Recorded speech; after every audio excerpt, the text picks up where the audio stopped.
ammoo baqataan keenya namni hedduun dalagaan isaanii harka irra gara afaaniitti waan ta'eef sababa magaalaan tun cufamuutiin namni hedduu rakkina beelaatiif rakkina waan kiraa manaa kafalaatu dhabaa yeroo ramadaanaa kana keessatti warri musliimaallee namni hedduun rakkoo guddaaf saaxilamee jira.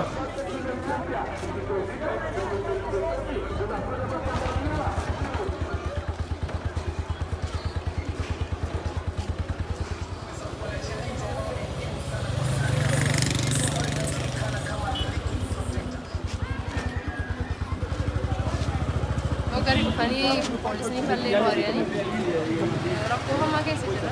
yo rakatelle namni sikar ka para dinagde faida dabira rakko gudo kesi jira mantana wallahi rakko tana rabbi manjira no Allah so kan so mu kadalle bakka so mu kana inde walitti dinu robadde aga men gudo ko jini jirtida kan man bane galla lafti tulla fadaldal yo waan kesi jiru lafatana keessa baqataan Oromoo leen harki irra caalu ka kaambi jiraatu malee as keessa jiraata namni Oromoo ammootu namni hedduun harki irra caalu dalagaa namaa dalagee jiraata magaalaan tun ammootu sababa dhukkuba COVID-19 kanaan marra lama cufamuu isiiti amma marra lammaffoo akka bulii 15 akka cufamtutti kadhagahaa jirru kana ammoo yeroon kun hedduu yeroo dalagaati yeroo ramadaanaati yeroon tun ammoo yeroo waggaatti yeroo takka deebituuti namni hedduu yeroo akkana kana waa dalagatee waa argata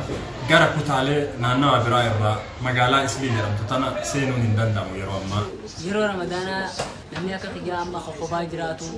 nama bira deemee fatara akka nama bira deemtee hin fatarrellee sa'a 12 booda ala deddeemuun hin jiru.